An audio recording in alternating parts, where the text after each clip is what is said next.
Bolcom pour avoir une bonne communication. Bolcom, bienvenue chez vous.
Aujourd'hui avec l'ensemble de l'administration de Mubarak Learning Center et de nos étudiants et étudiantes qui sont là, qui demain seront des professionnels dans le monde du travail.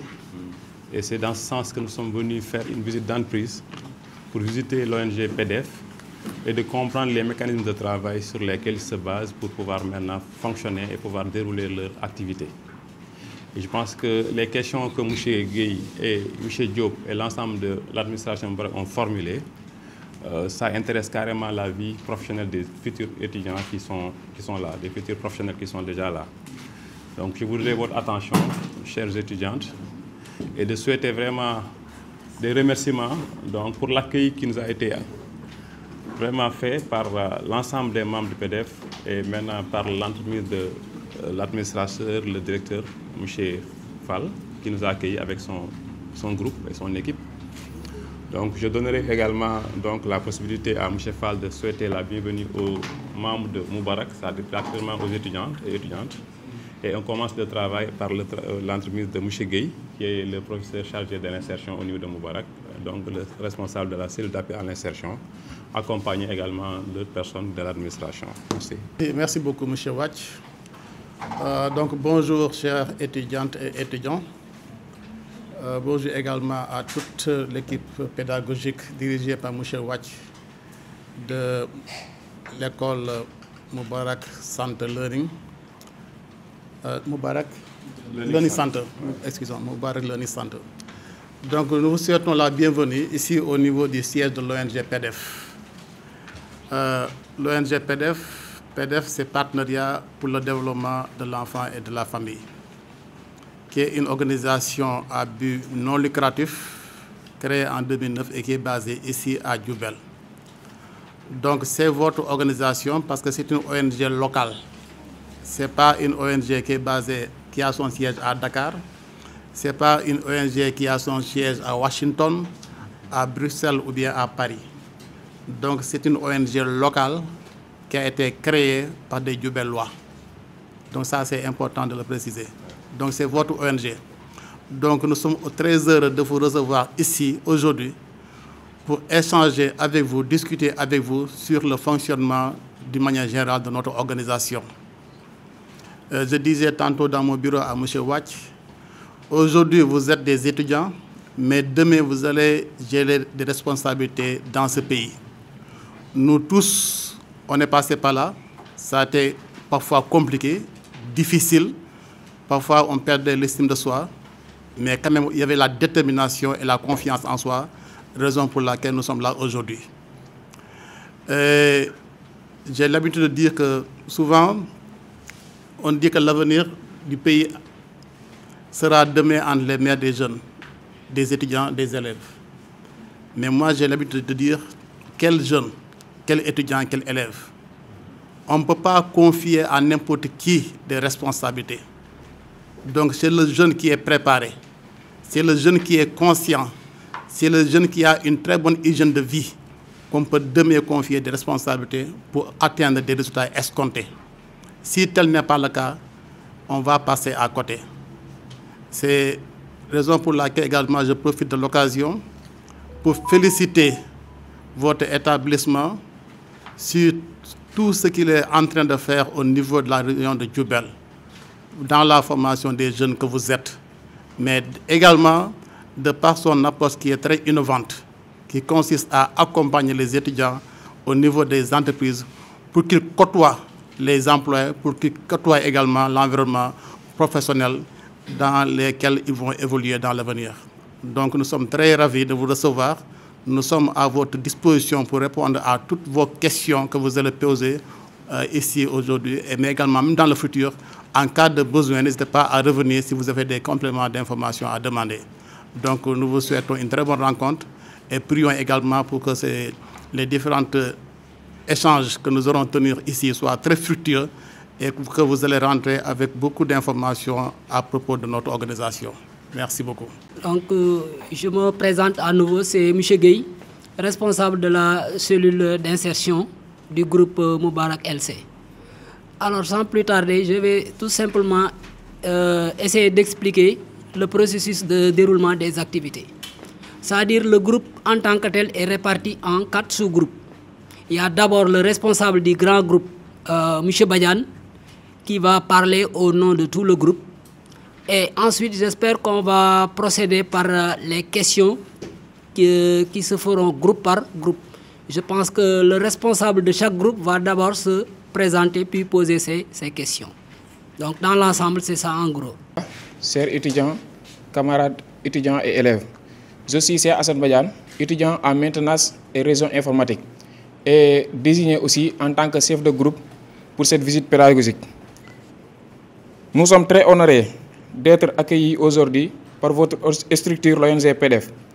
Dans le cadre de cette visite, notre établissement a organisé les étudiants en 5 groupes afin de permettre une participation active et une meilleure compréhension des activités de votre organisation.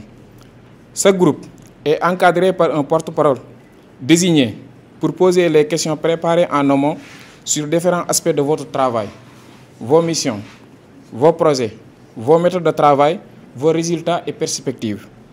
L'objectif de cette démarche est de favoriser un échange dynamique, de permettre à chacun d'entre nous, étudiants ou élèves de Moubarak Learning Center, de repartir avec une compréhension claire de votre rôle dans le développement communautaire de notre localité.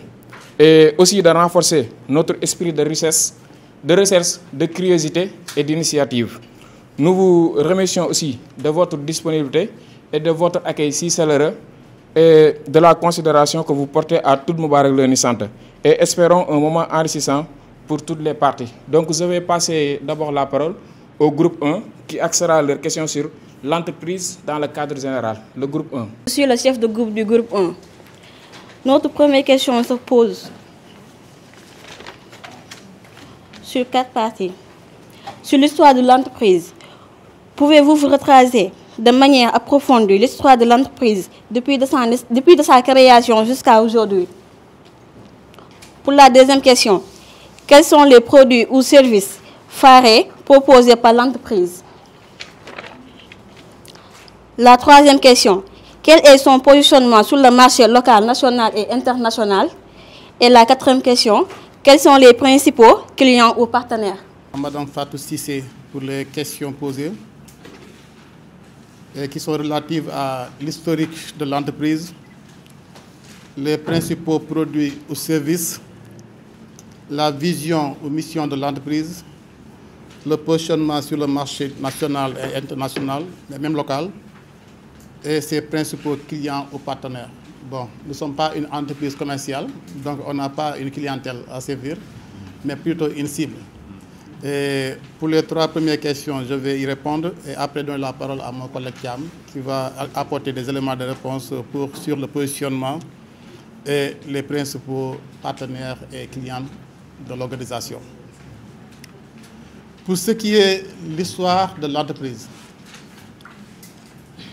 l'ONG PDF est créée en 2009. Donc, elle est créée en 2009 avec le statut d'association communautaire. Mais autant, l'organisation ne s'appelait pas PDF. Elle s'appelait Fédération du Baol. Fédération parce que c'est une organisation faîtière qui regroupe 14 associations communautaires qui sont réparties dans le département de Diourbel et dans le département de Bambey. Donc il y a 14 associations communautaires qui sont réparties dans ces deux départements, qui se sont retrouvées pour créer une organisation. Étant le regroupement de 14 associations, on a utilisé fédération parce que ça fédère plusieurs associations communautaires. D'où le nom fédération. Baol, parce que c'est le nom local de Diourbel, donc on a utilisé fédération du Baol. Et c'est en 2009.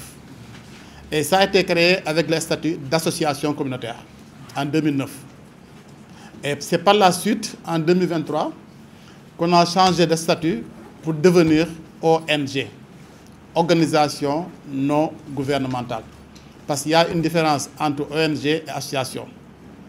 Elles sont toutes deux des organisations à but non lucratif, mais le récépissé de l'association est délivré par le gouverneur, alors que l'agrément pour être ONG est délivré par le ministère de l'Intérieur.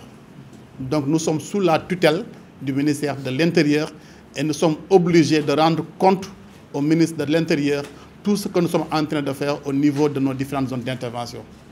Donc chaque semestre, on produit un rapport d'activité qu'on envoie au ministère de l'Intérieur par voie hiérarchique. On dépose ça au niveau de la préfecture l'envoie au niveau de la gouvernance, ainsi de suite jusqu'au niveau, du ministère de l'Intérieur. Donc c'est ça la date de création de l'ONG en 2009, étant association du nom de Fédération du Baol.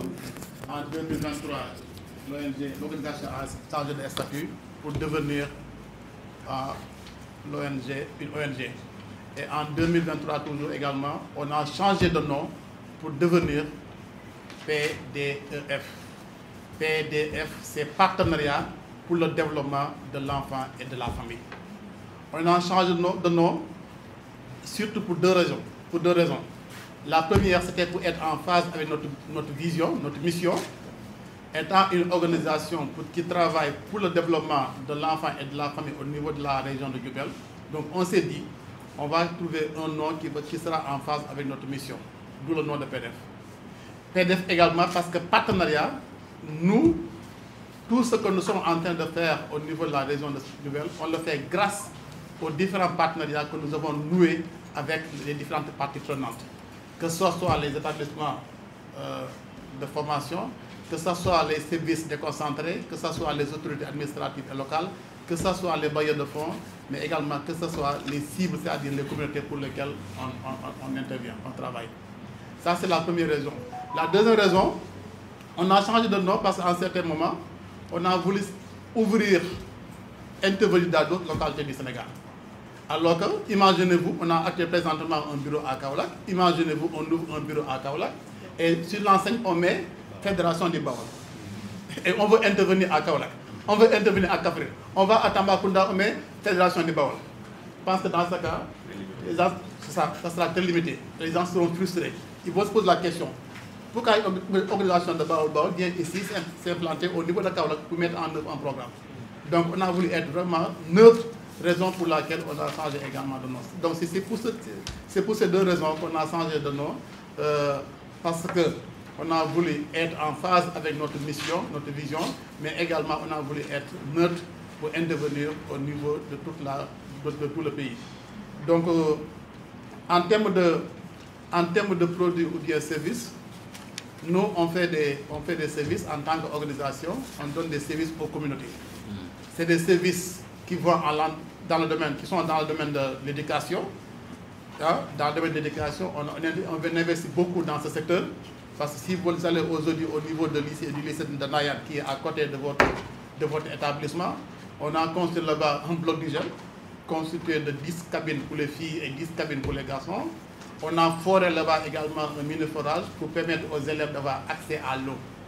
Ouais, sans compter également la salle qu'on a équipée, un coin ICOS, c'est-à-dire unité de conseil et d'orientation des jeunes pour permettre aux élèves d'échanger entre eux sur tout ce qui est lié aux questions relatives à la santé.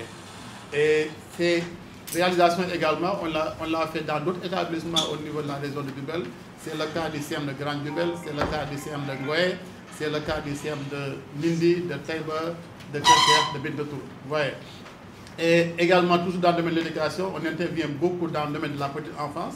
Toujours à Nayan, il y a une très grande garderie qui est construite là-bas, qu'on appelle CEDIP, Centre de développement intégré de la petite enfance. Et ça a été l'œuvre de l'ONG PDF, c'était en 2012. Et c'est fréquenté par les enfants âgés de 3 à 6 ans. Parce qu'à partir de cet âge également, nous sommes conscients que l'enfant doit bénéficier de beaucoup de services pour pouvoir avoir assez de capacités pour réussir à ses études. On a construit ce centre au niveau de Ndayan, on l'a construit également au niveau de Bambay. Ça, c'est quelques activités phares que nous sommes en train de faire dans le domaine de l'éducation. On distribue également des vélos pour les élèves parce qu'il y a des élèves qui sont très éloignés de nos écoles. Et ça peut être une cause de déperdition. En certains moments, l'élève n'est plus motivé à fréquenter l'école. Faire 9 km, 10 km, c'est infernal. Et pour réduire ces distances, on a donné des vélos à certains élèves qui sont à des distances assez éloignées de leur établissement. Ouais, dans le passé également, on donnait beaucoup de fournitures scolaires aux établissements. En collaboration avec l'IA et avec l'IF, on organise souvent des sessions de formation pour renforcer les capacités des enseignants. Donc, bref, c'est quelques activités que nous faisons dans le domaine de l'éducation. Il y a également la protection des enfants, parce qu'à Diourbel également, c'est un cas marquant, c'est un problème marquant ici au niveau de la région. Beaucoup d'élèves n'ont pas de pièces d'état civil. Ouais, et ça, c'est vraiment de la négligence. Les filles également sont données très tôt au mariage. Ça également, c'est un problème de protection. Si bien qu'on travaille avec les communes pour mettre en place des structures de protection des enfants, au niveau commune, au niveau arrondissement, au niveau départemental. Donc on forme tous les acteurs, les enseignants, les moniteurs, les relais, pour qu'ils puissent partager l'information au niveau communautaire sur tout ce qui est lié au mariage précoce, aux violences basées sur le genre, aux violences également qui sont faites au niveau des enfants. Donc on mène beaucoup d'activités pour protéger les enfants au niveau de la région de Diourbel. Aussi au niveau dans le domaine de la sécurité alimentaire, on a un vaste programme là-bas. On a installé des banques céréalières au niveau des communes. Présentement, on a installé 11 banques céréalières pour permettre aux communautés, en période de soudure, de disposer des vivres suffisantes.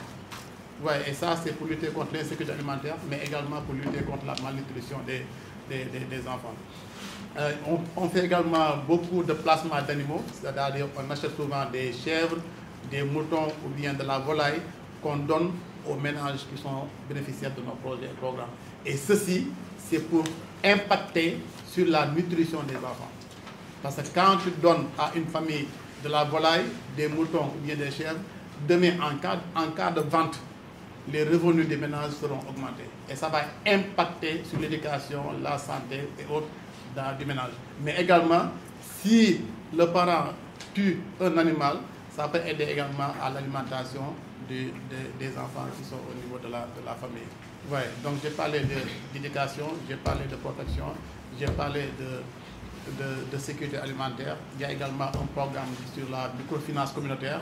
On regroupe les femmes. Vous avez certainement entendu parler du programme avec dans les communautés, les femmes qui s'activent autour de de cette association villageoise d'épargne et de crédit, on en parle souvent. Donc c'est un programme qu'on a démarré depuis 2012 et présentement on a installé plus de 300 avec, composé de plus de 9000 membres. Et c'est pour permettre aux communautés d'avoir accès au financement, mais également à l'épargne. Parce qu'on s'est dit que c'est vrai, il y a des mutuelles d'épargne et de crédit au niveau de Diourbel, il y a des banques classiques également au niveau de Diourbel. Mais malheureusement, les familles les plus pauvres n'ont pas accès à ces services. Vous allez au niveau des banques classiques, généralement c'est des fonctionnaires ou des commerçants. Si vous allez au niveau des mutuelles également, c'est souvent des commerçants qui sont là-bas et quelques fonctionnaires. Mais les familles frappées par l'extrême pauvreté n'ont pas accès à ces services financiers. Parce que pour ouvrir un compte au niveau d'une mutuelle d'épargne et de crédit, il faut une garantie. Il faut des frais d'ouverture de compte qui tournent aux environs de 10 000 francs. Pour bénéficier d'un prêt, il faut une garantie. Mais une famille déjà qui est frappée par l'extrême pauvreté aura certainement des problèmes pour présenter des garanties à la mutuelle. Si bien qu'en résumé, ces familles frappées surtout par l'extrême pauvreté n'ont pas accès à l'épargne et au crédit, raison pour laquelle nous, on a mis en place un système beaucoup plus simple qui permette à ces ménages d'avoir accès à l'épargne et au crédit. Et sur place, le ménage n'a pas besoin de quitter que Sambakan, Taïba ou Nindi, prendre un véhicule, se lever très tôt pour venir à Diourbel pour faire ses transactions. Non, sur place, dans le village, sur l'arbre à parole, il a la possibilité chaque semaine de faire de l'épargne ou du crédit afin de financer son activité génératrice de revenus. Dans les filets sociaux également, nous y sommes. C'est le programme qui est coordonné par Babacar, qui s'appelle Yok Komkom. Yok Komkom, non Olof, mais qui signifie augmentation des revenus des ménages. Ouais, ça vise à augmenter les revenus des ménages également, qui sont bénéficiaires de bourses de sécurité familiale. Parce que l'État a mis en place un vaste programme de bourses de sécurité familiale, mais l'État s'est dit que dans chaque région, je vais sélectionner une ONG qui va m'accompagner dans ce programme. On ne paye pas les bénéficiaires de bourses, mais on les accompagne. Chaque 3 mois, on fait des centres de sensibilisation à leurs endroits. Sensibilisation sur la santé, sur l'éducation, sur l'état civil.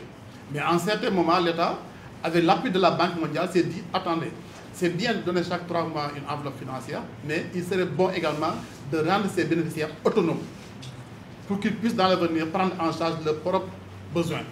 Et c'est ainsi que l'État a regroupé ces bénéficiaires en groupement avec. Et chaque membre d'AVEC reçoit une subvention de 150 000 pour financer son activité génératrice de revenus. Maintenant, tout ce qui est paquet d'accompagnement, coaching, gestion d'une AGR, tout ça, c'est l'ONG PDF qui accompagne ces bénéficiaires. Donc c'est ça en résumé, mais il y a d'autres programmes. Nous sommes dans le leadership également, nous sommes dans les parrainages. À Kaolack, on a ouvert un bureau parce qu'on avait reçu un financement de USAID dans le domaine de la promotion du leadership des jeunes. Accompagner les jeunes pour qu'ils soient de véritables leaders et qui vont contribuer au développement de leur localité. Et c'est un projet qui couvrait la région de Kaolack, de Fatick et de Kaffrine.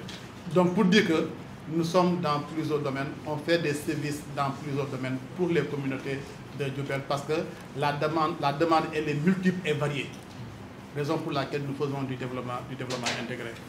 Et la vision de l'entreprise, c'est le développement et la protection des enfants et de leur famille. Donc, comme son nom l'indique, partenariat pour le développement de l'enfant et de la famille. Mais tout ce que nous faisons, la vision, elle est unique. C'est pourquoi ça entre dans le domaine du développement et de la protection des enfants d'abord, mais de leur famille.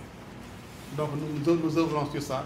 Tout ce que nous sommes en train de faire ici à Diourbel, comme dans les autres localités, c'est ça la mission de l'organisation pour améliorer, pour soulager également les conditions de vie des populations. Alors, pour la 4e question qui consiste à savoir quel est notre positionnement sur le marché. Peut-être simplement préciser qu'on est une organisation à but non lucratif. Donc, actuellement, notre positionnement, nous pouvons dire que c'est sur le plan national. Parce que, comme il l'a dit tantôt, PDF a été créé en 2009 et qu'en 2009, nous étions uniquement dans la région de Diourbel. Mais actuellement, nous sommes dans la région de Kaolack, nous sommes dans la région de Kaffrine dans la région de Fatick, mais également nous sommes aujourd'hui dans la région de Tambacounda. Ce qui fait dire quoi? Qu'actuellement nous avons un positionnement sur le plan national. Et pour la deuxième question, ou plutôt pour la cinquième question, à savoir quels sont nos principaux cibles. Parce que c'est tout simplement quand on parle d'une entreprise qu'on dit quels sont nos principaux clients. Mais quand il s'agit d'une organisation à but non lucratif, on parle d'ici de cibles. Et par rapport à nos cibles, nous ciblons notamment les enfants, les jeunes, mais également les familles. Parce que le nom PDF peut résumer carrément nos cibles. Partenariat pour le développement de l'enfant et de la famille. Donc, par rapport à nos partenaires, aujourd'hui, nous sommes en partenariat avec Child Fund. Alors, Child Fund est un partenaire international avec qui nous travaillons depuis 2009. Vous voyez? Et nous avons également un autre partenaire du nom de Miracle Fit, qui est également une organisation internationale plutôt, et qui a financé un projet du nom de Pied-Beau. C'est la prise en charge des enfants souffrant de Pied-Beau. Nous avons également un autre partenaire du nom de l'USAID, alors qui a financé le projet de développement positif des jeunes. Donc pour dire qu'aujourd'hui, les plus grands bailleurs de fonds financent beaucoup d'argent pour accompagner les jeunes. Et c'était un projet que nous étions en train de mettre en œuvre à Kaolack, à Fatick et à Kaffrine. Mis à part ces deux partenaires, nous avons également un autre partenaire du nom de BMZ qui a financé également le projet Passage. Je pense que ceux qui sont là, ils ont entendu parler de Passage, qui veut dire projet d'amélioration de la santé sexuelle et reproductive des adolescents et des jeunes. Nous avons également un autre partenaire du nom de RTI, qui a financé le projet de renforcement de la lecture initiale pour tous. D'accord? Nous étions également en partenariat avec PIPA-DH, qui a financé le projet Read at Home, qui consistait à accompagner les enfants à lire à la maison. Donc, c'était un projet également qu'on a mis en œuvre dans la région de Diourbel. Nous sommes également en partenariat avec l'État. Et c'est dans le cadre du programme national de bourse de sécurité familiale. Mais également, nous sommes en train de mettre en œuvre un projet qui a été financé par PAPSA. Et c'est plutôt dans le cadre du projet Yok Komkom. Donc, disons, en résumé, voici nos différents partenaires. Alors, avec qui nous sommes en train de travailler depuis 2009 jusqu'à nos jours. Voilà, donc ce sont ces deux questions que je souhaitais répondre et vous remercier également de l'intérêt que vous portez par rapport à notre organisation. Sans plus tarder, je vais passer la parole au groupe numéro 2. Je suis donc responsable du groupe 2 et nous aimerions savoir, c'était en 4 questions, mais la deuxième question, vous avez répondu à ça, c'était les principaux services du département. Pour la première question donc, nous aimerions savoir combien de personnes travaillent dans votre entreprise. Et pour la deuxième question, nous aimerions savoir aussi quels sont les types de formation ou les compétences qui sont privilégiées. Et pour enfin la dernière question, nous aimerions savoir les opportunités d'évolution qu'offre l'entreprise, votre entreprise. Moi, je m'appelle Marie-Agnès Ben. Je suis chargée de programme de petite enfance, de programme d'éducation, jeunes et du programme de la protection des enfants. Merci Dieu pour les questions qu'on va répondre. En ce qui concerne la première question, PDF emploie actuellement 60 personnes environ. Ces 60 personnes sont réparties entre les chargés du programme, mais le directeur qui est au niveau supérieur et ce qu'on appelle les agents de terrain. Donc, au total, on a 60 personnes qui travaillent au niveau de PDF. En plus de ça, il faut dire qu'on a un dispositif communautaire. Ils l'ont tantôt dit lors de la présentation. On travaille dans plusieurs programmes, et pour chaque programme, on a ce qu'on appelle des relais communautaires qui accompagnent les agents de terrain dans la mise en œuvre des programmes. Donc on a environ 500 relais qui œuvrent au niveau de notre zone d'intervention, ils l'ont déjà dit, dans toutes les activités et les programmes qu'on est en train de mettre en œuvre. C'est clair? Voilà. Maintenant, par rapport au département ou direction, on va dire qu'au niveau de PDF, quand même, il y a plusieurs directions. Il y a d'abord la direction centrale qui est coordonnée par le directeur exécutif qui est ici présent. Donc c'est lui qui coordonne toutes les autres directions. Mais c'est à son niveau que se font ce qu'on appelle les décisions stratégiques. Parce qu'en matière de programme et d'activité, il y a à chaque fois des décisions stratégiques à prendre par rapport à la mise en œuvre des activités. Donc lui, en tant que directeur exécutif, c'est lui qui programme, qui coordonne tous les programmes. Donc en plus après le directeur, on peut déjà citer la comptabilité. La comptabilité, comme vous le savez, elle assure toutes les opérations financières en termes de budget, en termes de décaissement, en tout cas toutes les activités qui sont d'ordre financier. Il y a aussi ce qu'on appelle le suivi-évaluation. Donc là, il faut dire que c'est une direction qui est transversale, puisque le chargé du suivi-évaluation a en charge de superviser ou bien de faire le suivi de tous les programmes qu'on est en train de mettre en œuvre, en termes de mise en œuvre, mais également en termes d'atteinte d'objectifs, de résultats, en termes de cibles et aussi en termes de qualité dans les activités et programmes.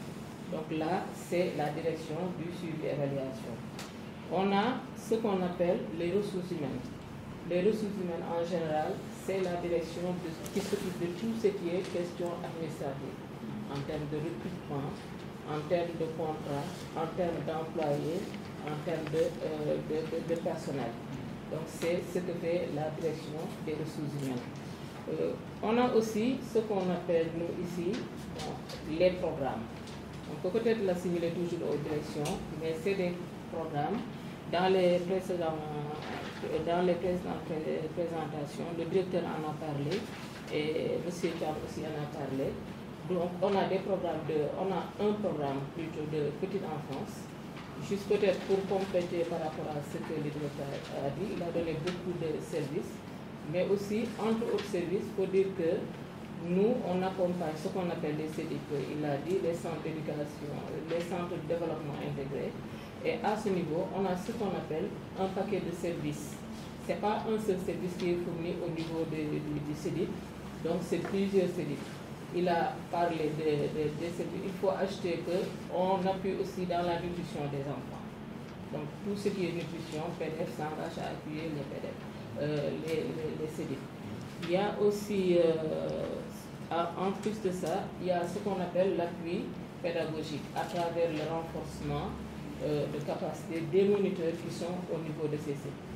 Il y a aussi le volet santé avec également le renforcement de capacité des moniteurs dans tout ce qui est dépistage de la malnutrition. C'est pour permettre en fait aux CEDIP de mettre en œuvre des activités de nutrition, comme je l'ai dit tantôt. Donc là, c'est un programme, il y a petite enfance, mais aussi il y a un programme d'éducation, il en a beaucoup parlé également. Mais j'ai juste ajouté un ou deux services, comme récemment on a eu à faire une dotation de lunettes correcteurs à beaucoup d'élèves qui sont des établissements de Diourbel. Là c'est un service, c'était pour juste accompagner, mais aussi aider à l'amélioration de la qualité des enseignements et apprentissages. Il y a aussi les kits, il en a parlé, les kits scolaires, c'est toujours dans le cadre de l'accompagnement. Donc c'est un peu ce qu'on a pour l'éducation, en plus du renforcement de capacité qu'on fait en partenariat avec les IF des différents départements. Donc ça c'est l'éducation. Il y a aussi un autre programme qu'on appelle le programme des jeunes. Là on a plusieurs activités. Il a tantôt parlé du projet ou du programme de Kaolack.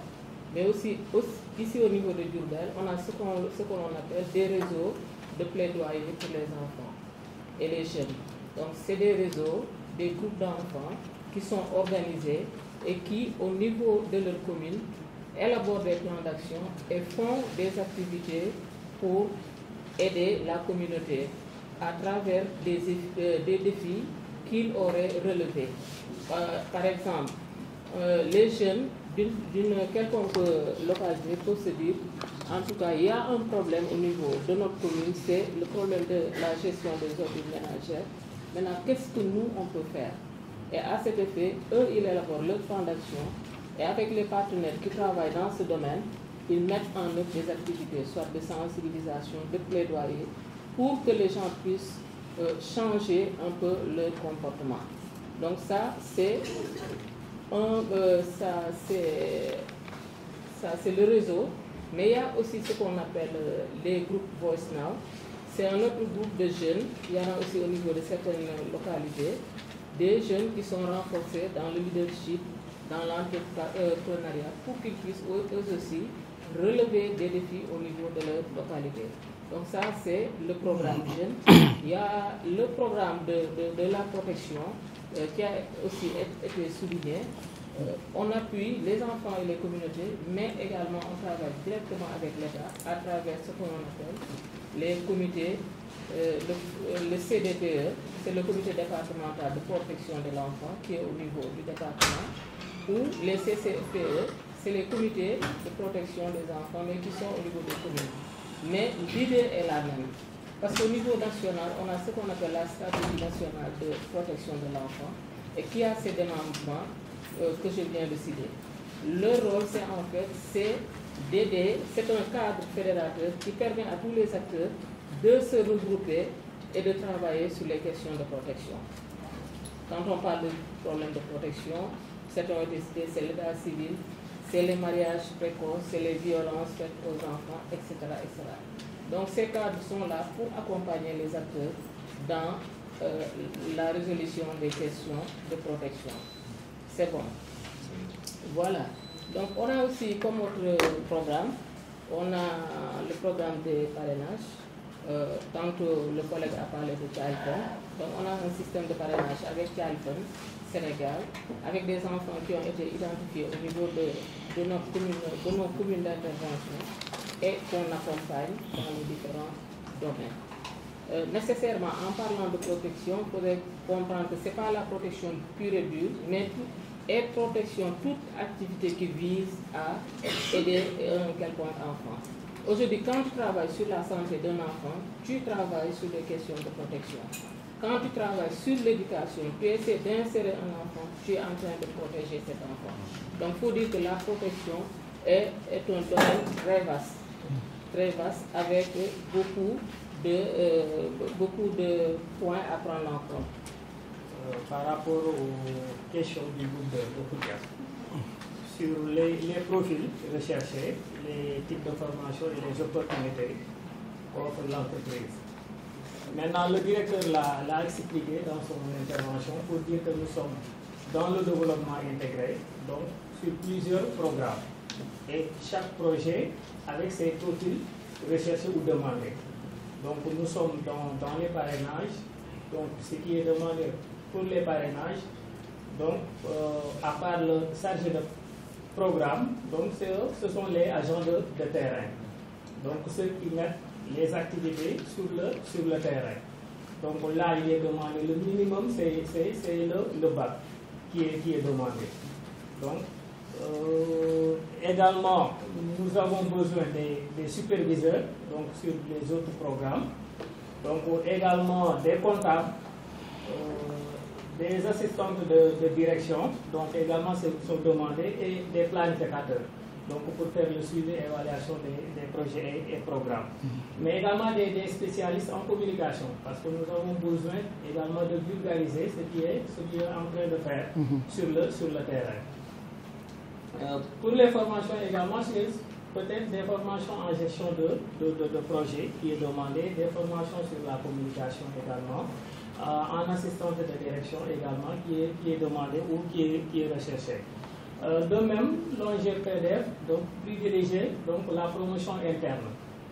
Donc, par rapport aux opportunités, la promotion interne est privilégiée. Donc, en cas de vacances de poste, si le profil existe dans l'ONG, donc on n'hésite pas à faire la promotion de l'agent. Mais également, le volontariat est privilégié. Donc, pas mal de jeunes qui s'activent dans le volontariat au niveau du terrain, donc sont aujourd'hui optés pour devenir peut-être des superviseurs, etc. Donc, sont en train de gérer pratiquement des programmes. Donc, la promotion interne, parce que moi, qui vous parle, j'étais un agent de terrain, si je peux m'exprimer ainsi, mobilisateur communautaire. Mais en cas de vacances du chargé de programme, donc j'ai fait ma promotion. Donc j'ai quitté le terrain pour venir ici au STAP en tant que chargé de programme, parrainage et moyens d'existence. Marie et Fallou, surtout par rapport au nombre de personnes qui travaillent ici. Marie disait tantôt que nous sommes environ 60 personnes présentement, mais en certains moments, nous étions environ à 100 personnes. Parce que chaque projet a une durée de vie. Ouais, donc on a des projets qui sont clôturés. Il y a le projet qui a été financé par USAID qui est clôturé. Il y a le projet qui a été financé par le CNDN dans le domaine de la nutrition qui est clôturé. Il y a le projet qui est superviseurs qui sont sur le terrain. Vous voyez, donc ils sont partout, par exemple, au niveau de la région de Diourbel, il y a un agent qui est là-bas et qui met en œuvre tout ce qui est projet et programme. Que ce soit à Ndayane, avec Ousmane Sagne, certainement vous le connaissez, qui est au niveau de Ndayane. Au niveau de Medinatoul, il y a l'agent Fallou Mbaye qui est là-bas, il y a Viviane qui est là-bas. Si vous prenez au niveau de Toki, s'il y a des élèves qui viennent de Toki également, il y a Amadou Nour qui est là-bas. À Kesamakan, à Taïba, à Nindi, partout, on a des gens qui sont là-bas, qui sont sur le terrain. Et la particularité de ce personnel, c'est qu'ils résident au niveau communautaire. C'est-à-dire qu'ils passent la nuit là-bas.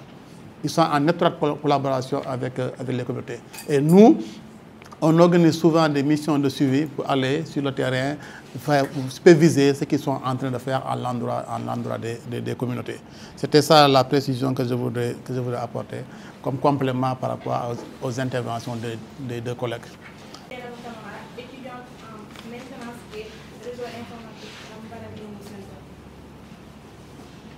Je suis aussi l'une des membres du groupe numéro 3. Donc,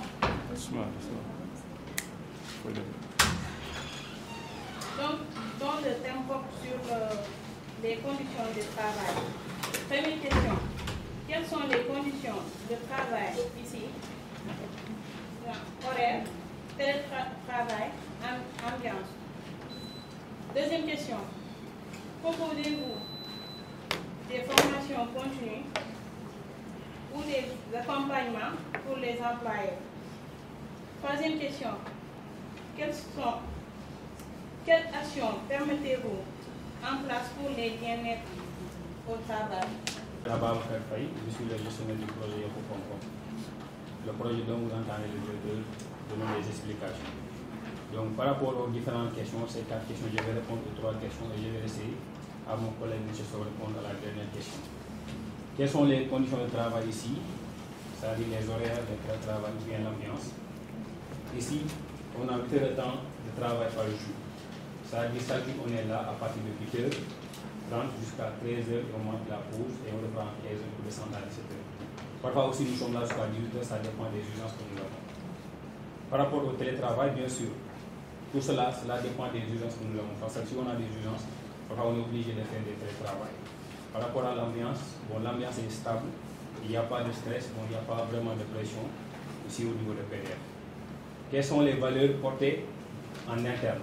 Bon, nos différentes valeurs, c'est déjà la transparence, il y a l'intégrité, il y a le sérieux, il y a la loyauté, il y a aussi la rigueur, mais surtout le sérieux. Ce sont les différentes valeurs portées au niveau de l'ONG. Quelles sont les formations proposées? Les formations continues, bien les accompagnements pour les employés. Bon, les formations continues, je dirais pour le moment non, mais par rapport à l'accompagnement, oui, parce que déjà il y a des séances de mise en niveau que nous organisons pour le personnel, c'est-à-dire des ateliers sur le leadership, sur la gestion de projets par rapport au suivi et à la gestion de ces plans. Ce sont les différentes formations que nous proposons. C'est vraiment d'accompagner le personnel qui est là, à avoir plus de compétences, ou bien à renforcer leurs compétences sur des modules vraiment très préparés par le suivi et la réaction. Ce sont ces questions, ces réponses que j'avais par rapport à vos 3 premières questions. Donc si c'est bon, je vais laisser à M. Sow répondre à la dernière question qui consiste à répondre quelles sont les actions que vous mettez en place pour le bien-être des travailleurs ici au niveau de l'ONG. Je me nomme Alim Badara Sow, je suis le comptable des filets sociaux. Et quand on dit filets sociaux, il y a le programme de bourse de sécurité familiale et le projet Yok Congo. Donc pour ce qui est du bien-être des employés au travail, donc nous, en tant qu'employés, je pense que nous sommes mieux placés pour en parler. Donc pour dire que la direction de l'ONG ne ménage aucun effort pour le bien-être au travail des employés. Et la première chose que j'avais abordée et qui est visible, c'est la construction de ces sièges. Vous voyez, c'est un siège flambant neuf avec toutes les communautés, construit récemment par l'ONG PDF sur fonds propres, seulement pour le bien-être des employés au travail. Parce que récemment, nous étions en location ici, tout près, avec des bureaux qui n'étaient pas trop spacieux. Maintenant, pour le bien-être des employés, l'ONG a passé à construire un siège. Vous voyez, avec toutes les communautés, il y a plus de sécurité. Vous voyez, il y a un budget avec des caméras de sécurité pour mettre les employés à l'aise. Donc, la deuxième chose aussi, donc, lors des fêtes de travail aussi, vous voyez, l'ONG, la direction de l'ONG dégage une enveloppe assez conséquente pour que nous puissions fêter cette journée. Vous voyez, tout ça dans une belle ambiance. Et pour en témoigner, lors de cette journée, vous voyez même des directeurs qui dansent. Des chargés de projet qui dansent. Un directeur qui danse? C'est quel directeur ça? Voilà, c'est ça. Ah, je ne peux pas dire le nom. Mais lors de cette journée, on peut prendre voilà, vraiment, pour dire que c'est dans une belle ambiance. Aussi, il y a une journée lors de la préparation du Grand Magal Touba, il y a une journée de Safar que nous organisons. Et la direction nous appuie avec une enveloppe financière pour à la PC. Aussi, l'entreprise a aussi l'habitude d'organiser un team building, c'est-à-dire une sortie dans une zone, une journée où il n'y aura pas de travail, et tout ça dans une belle ambiance. Donc tout ça pour dire que la direction de l'ONG PDF ne ménage aucun effort pour notre bien-être au travail. Les éléments de réponse, c'est extrêmement important parce que, quelles que soient les compétences de l'agent, s'il n'est pas mis dans de bonnes conditions, il ne pourra pas produire, bien donner le mieux de lui-même. Donc, raison pour laquelle ce point est extrêmement important. Donc, il a dit, on a construit ce joyau pour améliorer les conditions de travail du personnel, parce qu'avant, nous étions dans des conditions beaucoup moins reluisantes. Également, on organise souvent des activités extra-professionnelles, c'est le team building, des sorties pour se détendre. On célèbre ici la fête du 1er mai, il y a le 18 mois de Safar également qui est célébré ici au niveau de l'ONG. Tout ça pour raffermir les liens entre collègues et pour détendre également un peu l'atmosphère. On vient de me glisser quelques questions et qui sont relatives à la comptabilité. Le comptable EGA, l'expert comptable, il va répondre à ces questions. PDF. Donc, nous allons passer par le groupe 4 qui parlera sur l'innovation et l'avenir. Je me nomme Khadim Ndiaye, je suis étudiant en 2e année de la filière bureautique à l'école Moubarak. Je suis également le chef de groupe numéro 4 pour cette visite d'entreprise organisé par l'école Moubarak Learning Center et ses partenaires. J'ai 3 questions à vous poser sur l'innovation et l'avenir de l'entreprise. Numéro 1. Quels sont les projets en cours ou à venir? C'est-à-dire, quels sont les projets que vous mettez actuellement en place ou envisagez réaliser dans le futur? Question numéro 2. Comment l'entreprise s'adapte-t-elle aux évolutions technologiques et écologiques? C'est-à-dire, est-ce que l'entreprise travaille avec l'évolution des technologies modernes et environnementales? Question numéro 3. Quels sont les plus grands défis que vous anticipez dans les années à venir? Questions posées et qui sont relatives à l'innovation et l'avenir de l'organisation. Par rapport au projet en cours ou bien à venir, il y a des projets qui sont internes même à l'organisation. Et le projet qu'on vient d'achever, je l'ai dit tantôt, c'est la construction de ce siège. On vient juste de l'achever parce qu'on a déménagé au mois de mars dernier. C'est un projet qui a démarré en 2020, qui a pris beaucoup de temps. La raison, elle est simple, parce que c'est financé sur fonds propres. On travaille avec beaucoup de bailleurs de fonds, mais l'argent des bailleurs de fonds, c'est pour contribuer au développement des communautés. Ce n'est pas pour améliorer les conditions de travail, entre guillemets, du personnel. Vous voyez, raison pour laquelle ça a pris beaucoup de temps, 4 à 5 ans, pour réaliser ce chantier. Donc, c'est un projet qu'on vient d'achever. Ça, c'est vraiment interne à l'organisation. Mais, en termes de perspective, nous voulons également ouvrir des bureaux dans d'autres localités du Sénégal. On a démarré ici au niveau de Diourbel, on a un bureau ici au niveau de Diourbel, mais il y a de cela un an et demi, on a ouvert un bureau à Kaolack. Vous voyez, on a commencé à intervenir uniquement au niveau de la région de Diourbel. Présentement, nous sommes à Diourbel, nous sommes à Kaolack, nous sommes à Fatick, nous sommes à Kaffrine. Et peut-être dans les jours à venir à Tambacounda, nous sommes en train de négocier avec un bailleur de fonds pour aller travailler dans cette localité.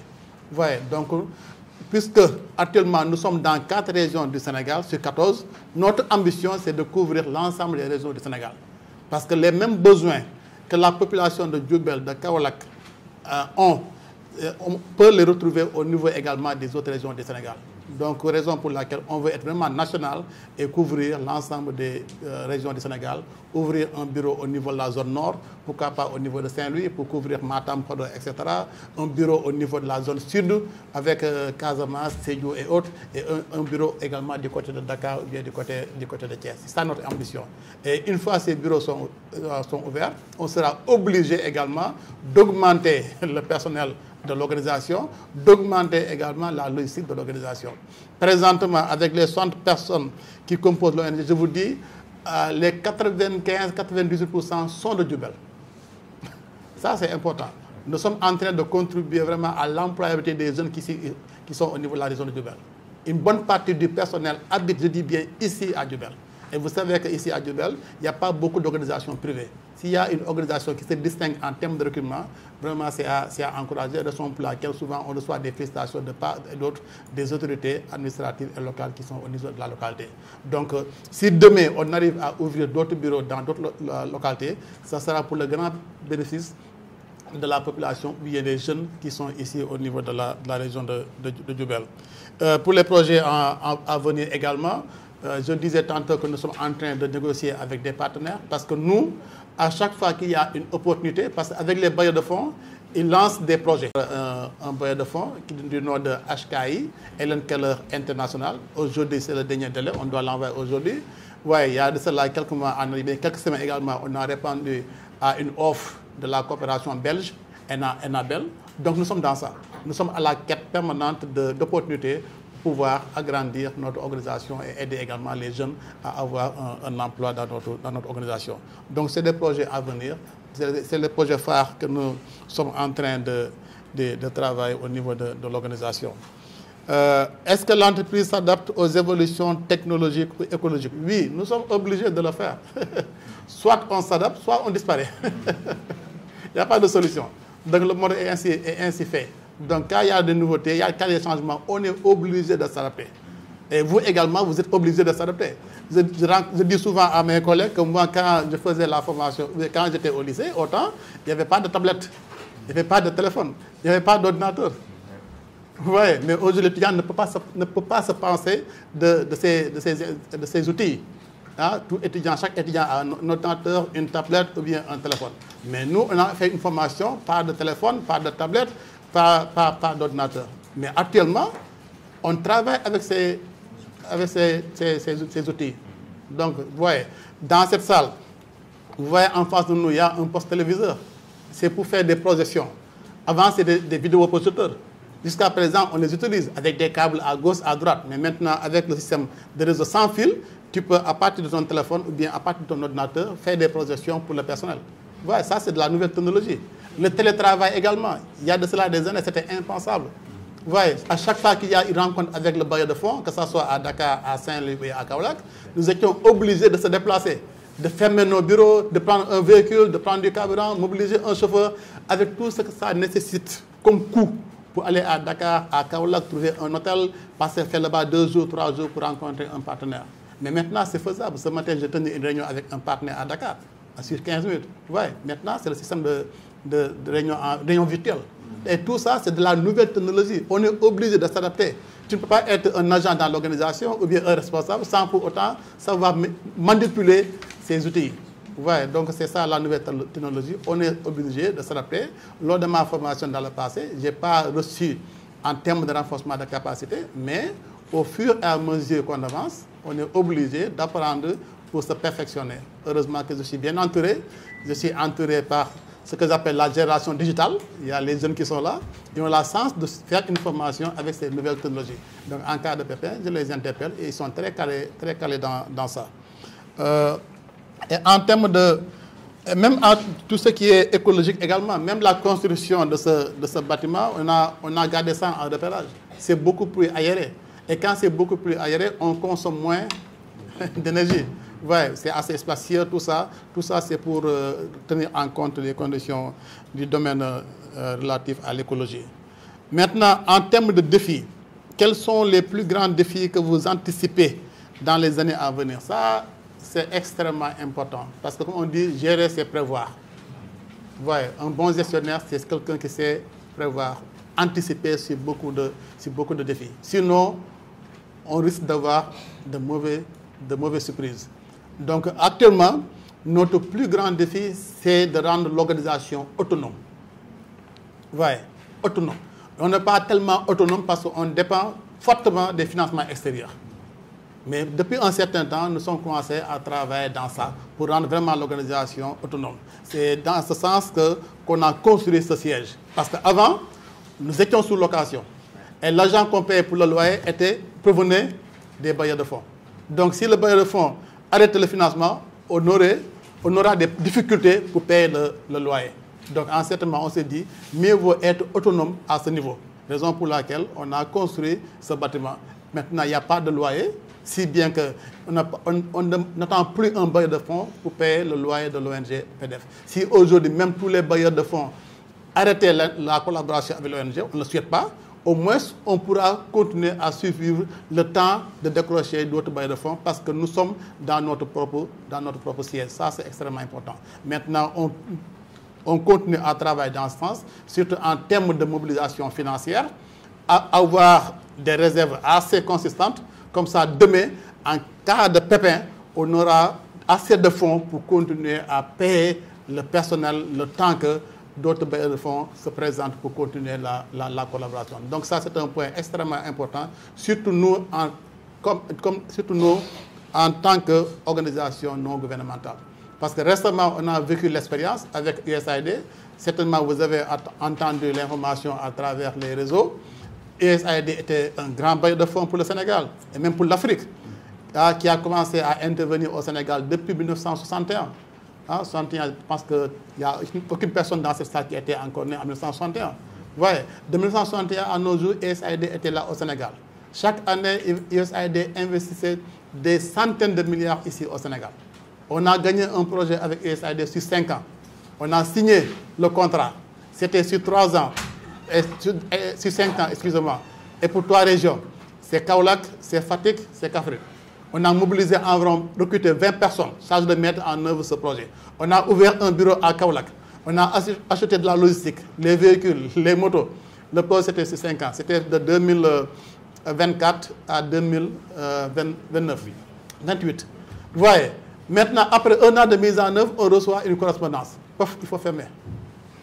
Vous voyez un peu? C'était pas du tout prévisible. Personne n'imaginait un jour que USAID allait arrêter ses interventions au niveau du Sénégal ou bien en Afrique.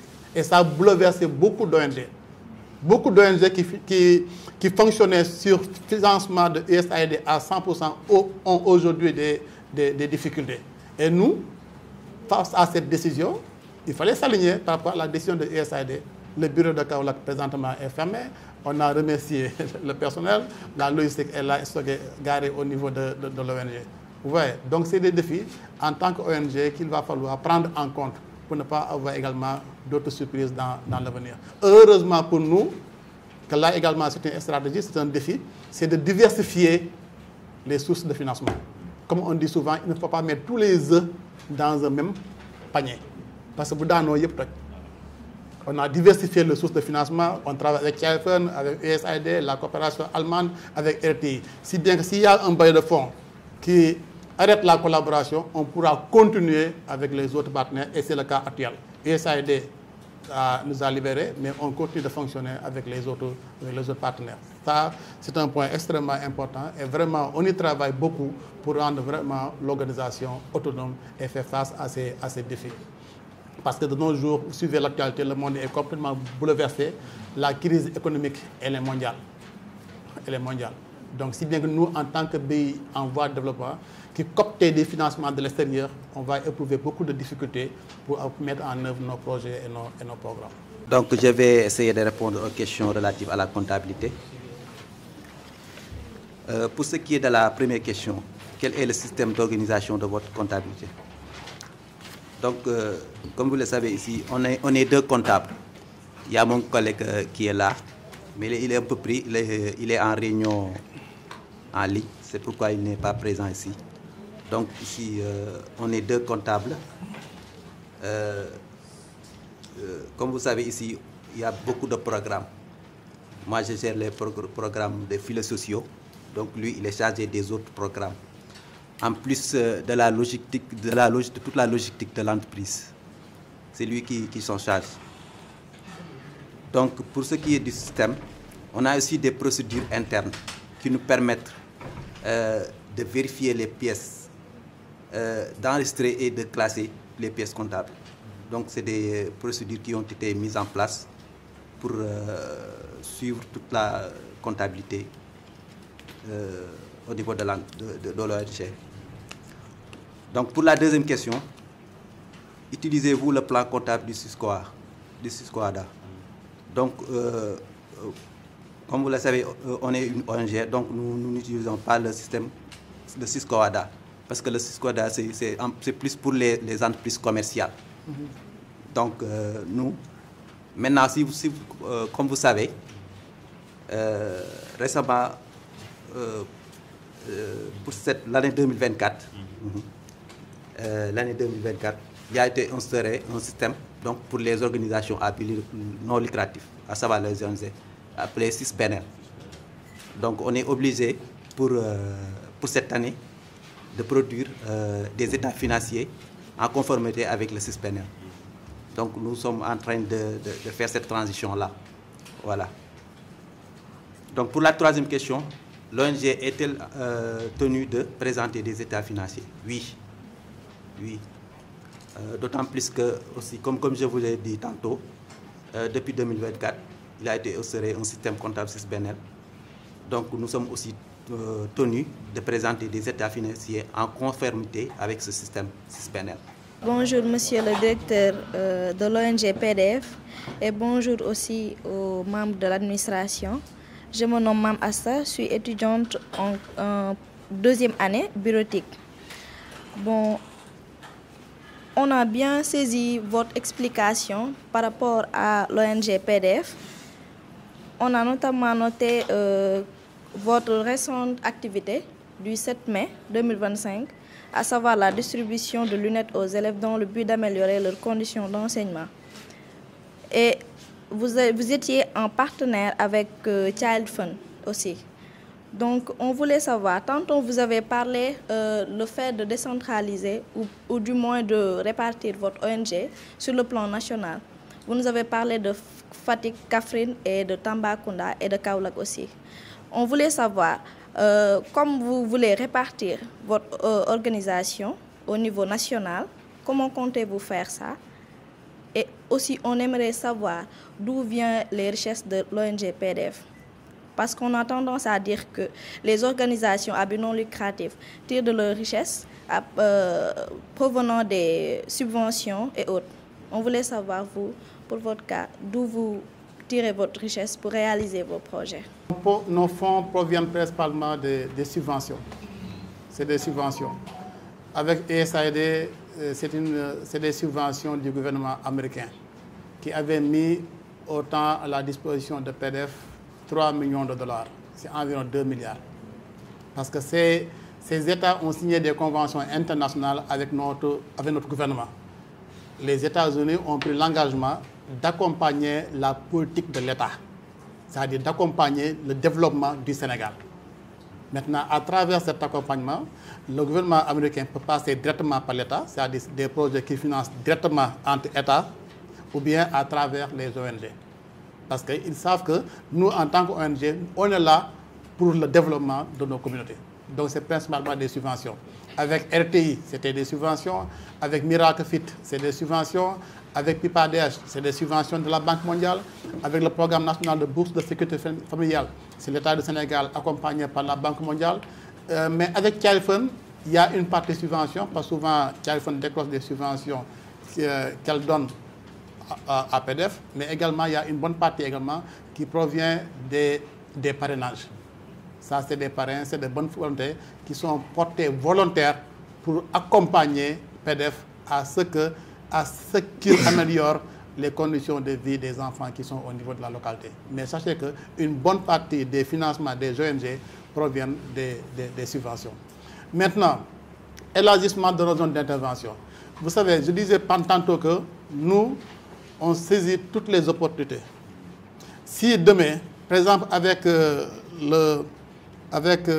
la coopération belge, qui avait lancé un marché pour sélectionner une ONG locale. Ça fonctionne comme ça, d'une manière ramassée. Tu te lèves un jour, tu vois dans les réseaux sociaux, il y a la coopération belge qui lance un avis de sélection d'une ONG locale. Toute ONG intéressée peut soumissionner. Maintenant, le bailleur de fonds met sur place des critères.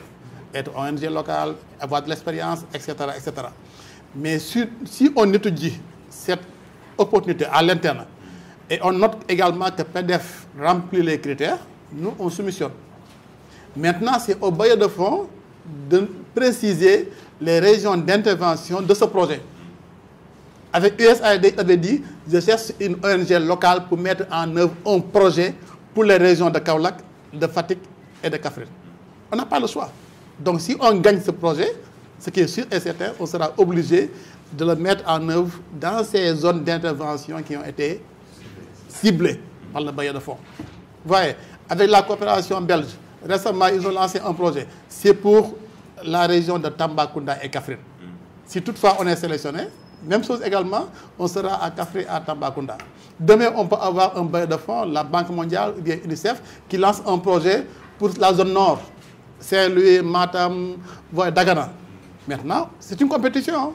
C'est une compétition. Il faut produire un document de qualité. Ouais, c'est une compétition. Quand on a été sélectionné par USAID, il nous disait qu'il y avait 26 ONG qui étaient en compétition. 26 ONG locales. Heureusement, on a gagné le projet. Donc, c'est dit qu'il faut vraiment un travail de qualité pour être sélectionné. Parce que le bailleur de fonds ne connaît pas PDF. Il n'a jamais mis les pieds ici. Seulement, c'est à travers sa production qu'il apprécie le travail de qualité que PDF est en train de faire. Et qu'il juge également que cette ONG, si je la sélectionne, elle sera en mesure de mettre en œuvre ce que je veux réaliser au niveau de ces régions d'intervention.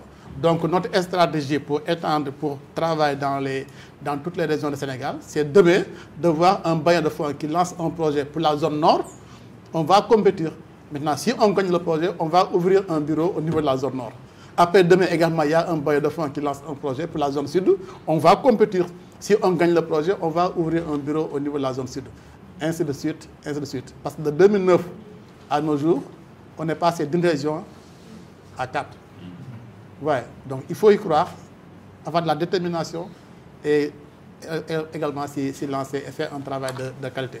Et comme les personnes physiques, hein, l'organisation locale a un CV. L'organisation a un CV. Donc qu'elle présente au bailleur de fonds. J'ai tel staff qui a tel profil, j'ai telle expérience. Le PDF a une expérience. Elle a travaillé avec beaucoup de bailleurs de fonds, avec Chaifen, avec RTI, avec Miracle Fit. On a un ancrage communautaire, on a une très bonne relation avec les autorités administratives et locales. Tout ça, c'est des atouts qui pèsent lourd sur la balance, comparé à une autre ONG locale qui n'a pas une grande expérience. Donc c'est des éléments qui aident le bailleur de fonds à sélectionner le meilleur profil. Ouais, donc c'est ça la stratégie. Donc on y va petit à petit, mais on espère qu'un jour, on pourra couvrir l'ensemble des régions du Sénégal.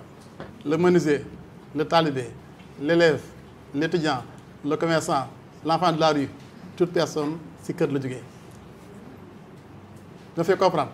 Donc quand on parle de l'enfant et de la famille, l'enfant c'est au sens large du terme. L'enfant qui est au niveau de la structure de la petite enfance, l'enfant qui est au niveau de l'école élémentaire, l'enfant qui est au niveau collège, l'enfant qui est au niveau de lycée, qui est au niveau universitaire, qui est dans la rue, qui est dans les daras. Partout ça nous intéresse. Ouais, donc c'est l'enfant et de la famille. On pouvait dire partenariat pour le développement de la famille. Tout court. Parce que la famille c'est un tout. Mais on a mis le focus sur l'enfant. Pour dire que c'est l'enfant d'abord. Ensuite la famille. D'abord, pour le groupe 1, qui ont posé les questions concernant l'entreprise en général, le groupe 2 sur l'organisation et les métiers, le groupe 3 sur les conditions de travail, le groupe 4 sur l'innovation et l'avenir.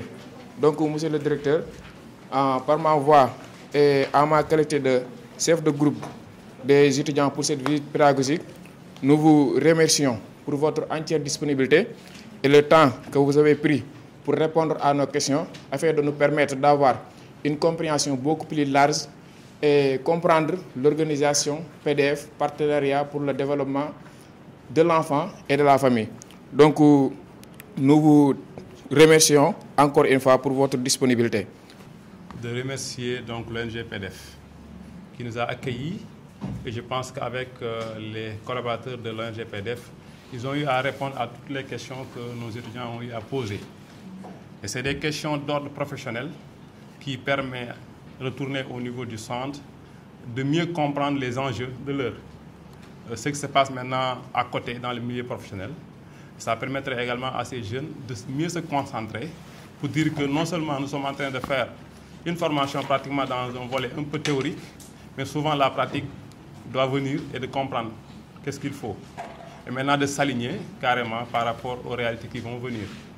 Ils ont tantôt expliqué pratiquement leur mission, donc de l'ONG PDF qui est là, partenariat pour le développement de l'enfance et de la famille. Et la famille est le socle. L'enfant est maintenant aussi un élément clé de la famille. Je pense que vous êtes des enfants et j'aimerais au moins également, à travers cette visite pédagogique, solennellement de tacter un partenariat entre l'ONG PDF et Moubarak.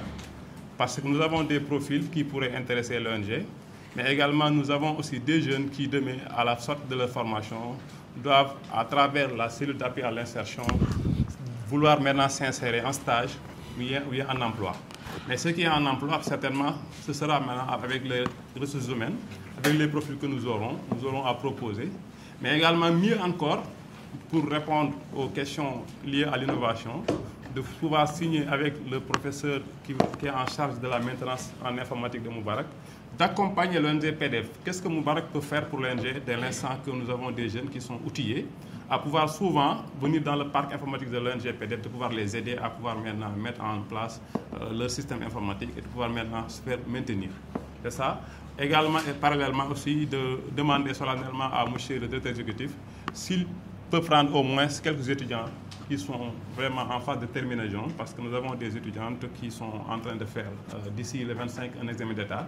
C'est les étudiants de la 3e année. On leur souhaite vraiment plein de succès à ça. Mais au retour, de pouvoir être insérés à travers la cellule d'appui à l'insertion. C'est un plaidoyer que je lance au niveau de l'ONG. Mais également, nous avons un projet intéressant que j'avais déjà tantôt énuméré, ce qu'on appelle le projet formation insertion PFI, qui sera vraiment en tripartite, c'est un contrat tripartite entre le 3FPT, Moubaraglen Santé et certainement l'ONG-PDF. Ça permet également de consolider ce qu'on appelle les relations du capital humain des Sénégalais, de pouvoir avoir des entreprises qui peuvent absorber ce que nous formons. Et nous avons entendu les profils recherchés, et je pense que les profils recherchés se trouvent au sein de Moubarak. Nous allons maintenant s'activer à pouvoir maintenant mieux les outiller, puisque demain, s'ils se trouvent dans le monde professionnel, ils peuvent maintenant être à l'aise. C'est ça mon plaidoyer. Et remercier également l'ONG-PDF par l'entremise de votre directeur exécutif de l'accueil que vous avez accueilli. Merci. Merci également les collègues pour leur disponibilité, mais également pour leur ouverture. Je pense qu'ils ont été à la hauteur pour répondre aux différentes questions posées par les étudiants. On renouvelle également nos remerciements à l'endroit de votre établissement, Moubarak Learning Center, pour le choix porté sur notre organisation. C'est un plaisir de recevoir aujourd'hui les étudiants de votre établissement, d'échanger également avec eux. Sachez également que ce sera toujours un plaisir de vous recevoir dans nos locaux. J'ai bien entendu le plaidoyer et noté. Et sachez également que vous pouvez compter sur nous pour vous accompagner sur ce que vous êtes en train de faire au niveau de la région de Diourbel. Parce que vous êtes en train d'agir sur des ressources extrêmement importantes. C'est les ressources humaines. Le développement du capital humain. Et ça, parce que c'est les êtres humains qui développent le monde. Ce n'est pas les machines, ce n'est pas les bâtiments, ce n'est pas les véhicules. Parce que les machines, les bâtiments, les véhicules ont été créés par des hommes. Donc l'être humain est au cœur du développement. Il a besoin d'être formé, il a besoin d'être capacité, il a besoin d'être accompagné, il a besoin d'être motivé. Et c'est ce que vous êtes en train de faire. Et c'est en phase également avec notre mission. Je disais tantôt que nous, on a une tradition de donner la chance aux jeunes diplômés. On a reçu pas mal d'étudiants ici comme stagiaires, mais également on a recruté pas mal de jeunes ici dans l'organisation. Ce n'est pas après une formation que tu vas rester à la maison pour attendre un boulot. Non, il faut aller démarcher un boulot. Il faut être dégourdi. Parce que je disais tantôt que nous, on compétit pour décrocher des financements. Donc la compétition, elle est à tous les niveaux. Le monde d'aujourd'hui, c'est un monde de compétition. Il faut gagner sa bop, gagner ses compétences, mais également avec un très bon comportement. Parce qu'il ne suffit pas d'avoir une très bonne formation. En tout cas, pour moi, ce n'est pas le plus important. Certes, c'est important, mais également, il faut avoir un comportement exemplaire pour pouvoir être dans une équipe et être un très bon collaborateur. Donc, je vous encourage dans ça. On va signer dans les jours à venir un partenariat avec Moubarak Learning Center pour vous accompagner. Présentement, on n'a pas de poste à pouvoir, n'est-ce pas, présentement, mais quand même en termes de stage, on pourra, au fur et à mesure qu'on avance, recruter, prendre des stagiaires dans l'organisation pour coacher vos étudiants. Et demain également, en cas de besoin, pour un emploi à temps partiel ou bien permanent, on pourra vous contacter pour intégrer ces jeunes dans notre organisation. Parce que c'est également, ça sera bénéfique pour notre organisation, parce que souvent on allait taper à gauche, à droite pour trouver un personnel à intégrer dans l'organisation. Souvent on a des enquêtes de terrain, souvent on a besoin d'opérateurs de saisie. Voyez, dans le passé, je me souviens, il y avait un programme, on avait besoin beaucoup d'opérateurs de saisie. Voyez, on a tapé à gauche, à droite pour avoir l'effectif dont on avait besoin. Donc maintenant, avec cette collaboration, demain, si de pareilles situations se présentent, ça sera facile. On vous contacte, vous mettrez à notre disposition un personnel et on va continuer, Inch'Allah, on va collaborer ensemble. Donc merci encore une fois, M. Watt, et à toute l'équipe qui vous accompagne. Et félicitations encore une fois, vous êtes en train de faire un excellent travail dans la région de Diourbel. Diourbel en a besoin. Diourbel, moi je suis pas de Diourbel, mais je suis devenu Djoubelois. Par la force des choses. Par la force des choses. Ouais. Mais je sais qu'avec le peu d'expérience que j'ai au Sénégal, Djoubel en a vraiment besoin. Tu vas à Kaolack, tu vas à Saint-Louis, tu vas à Thiès, il y a beaucoup de centres de formation, il y a beaucoup d'ONG, il y a beaucoup de structures. Mais ici, c'est pas tellement fourni.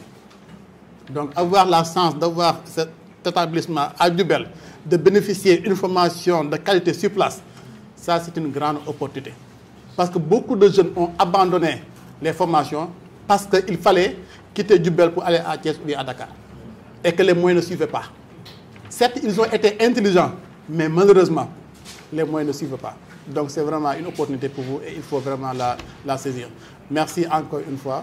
Je vous souhaite un très bon retour et beaucoup de courage encore une fois. Encore une fois, le monde d'aujourd'hui, c'est un nombre de compétitions. Pour être un grand compétiteur, il faut être performant, il faut être endurant.